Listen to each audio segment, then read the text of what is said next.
Hi, I'm Tim. Welcome to Watchbox, and thanks for logging on. If you love this watch, email me, Team Mosso at thewatchbox.com. It's in the description below. It is your purchase on pricing email question line for buying this or any watch you see on any Watchbox platform. Please reach out to me directly for pricing. Email tmosso at thewatchbox.com. Today, we're discussing a spectacular GMT sports watch launched by Urban Jürgensen in 2019. This is the Urban Jürgensen One GMT, reference 5541 in stainless steel. It is Urban Jürgensen's introduction within the integrated bracelet steel sports watch classification, but it does things its own way. Though 41 millimeters, it does feel more like a Royal Oak offshore than a Royal Oak, so it's a sizable thing. 14 millimeters thick with a lug-to-lug dimension of 45.7 millimeters, but if we include this little end link on each end, then the rigid distance across the wrist, the total distance, is 50.3 millimeters. Now you can see it has a roughly 23.5 millimeter spacing between the lugs. So if you wanted to put it on a strap, that would be approximately the size you would require. It's a little bit non-standard in that regard. On the wrist, again, it's very much like a Vacheron Constantin overseas chronograph.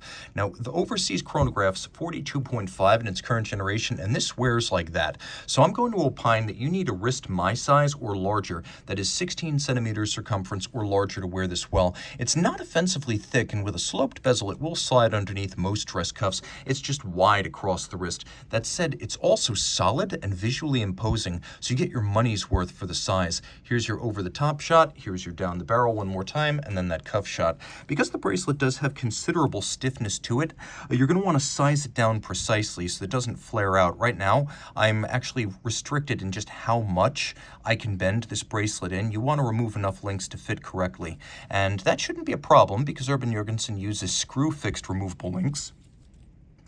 This is how Vacheron and AP build their bracelets, and frankly, it's how Patek used to build its Nautilus bracelets. This is still the way to go because anyone with a jeweler's screwdriver can size this bracelet.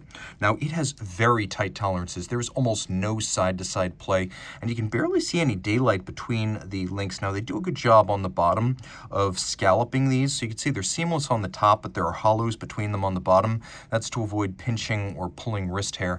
We've got a twin-fold deployant clasp, and you can see that it actually has a double trigger system and thick gauge swing arms internally. So with the twin triggers, it's not going to pop open until you want it to pop open. The case is surprisingly nuanced. What appear at first glance to be integrated lugs actually protrude a little bit, so they're not blended into the case band. They have their own sculptural presence. We also have a crown, which is a screw down. The watch is 120 meters water resistant. The bezel is conical with a very short vertical segment outboard. It's all of high polish. And you can see that we have a dial, which is actually a true guilloche, reductive guilloche. I'm actually filming this video to correct the record. Previously, I believed this to be a stamped dial. This is the real thing. Lathe turned, engine turned, high quality, artisanal, and befitting the name Urban Jürgensen. This is a true contender that I would compare to any of the Holy Trinity sports watches. So 120 meters water resistant. Fairly well loomed. We'll show its loom to back up its sports watch credentials. And you can see that the dial includes a fascinating set of hands that are rather unique to the model. We have a vug or wave pattern at center. There's also a textured hour track outboard. The hours are all appliqué, which means that they rise proud of the dial. It's a high-grade dial profile. And then there's a ability to just toggle your local hour. And this is great because you can see how I'm able to toggle back and forth, drive the date back and forth. This is awesome for time zone jumpers who travel a lot. Note, I'm not affecting the seconds hand, I'm not moving the minute hand, and I'm not affecting that 24-hour secondary time zone at the bottom of the dial. Now, what's fascinating here is the watch, which does have a screw-down crown, also has an unexpected bidirectional quickset, so you can set the calendar in either direction. A lot of GMT style watches don't have a conventional quickset, much less a bidirectional one. Now you pull the crown out all the way, you do stop the balance, hack the seconds. Now you can set everything synchronized against a reference time. This is how you set that 24-hour dial down at the base. You set that first and then use the pushers on the flank to set the local hour. Kari Voutilainen recently bought the Urban Jürgensen brand. He has a long-standing relationship with them, first as an engineer and supplier, and now as an owner. So this is a brand whose equity is on the rise, poised for great things, which is why people are now starting to buy up the older Urban Jürgensen watches, because the brand has gained so much credibility in the hands of Voutilainen, who's both a master watchmaker and a burgeoning business mogul in manufacturing. He makes cases, he makes dials, he makes watches, and now he makes two different brands, Urban Jürgensen and Voutilainen.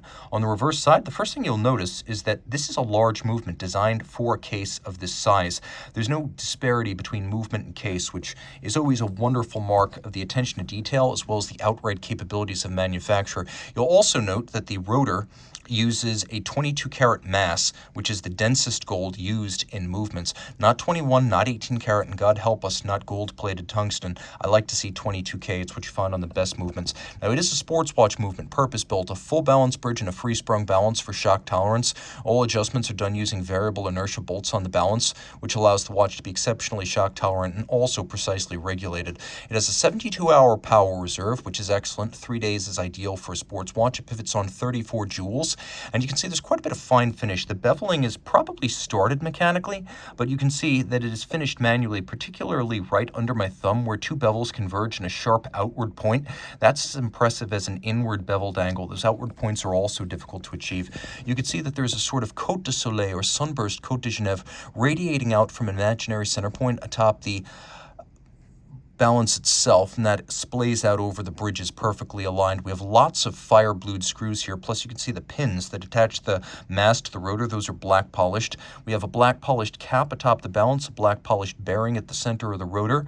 We have a sort of satination on the base plate, and you can see that there is, underneath the balance, additional fine finish in the form of a separate bridge for the escapement that's been straight grained. The bevels on this really are impressive. Again, probably finished by hand because they are so mirrored and rounded. Production is low. You can see this was number 290, and we have both black polished and fired screws to add to the richness of this movement, and all of this beaten away at 21,600 vibrations per hour.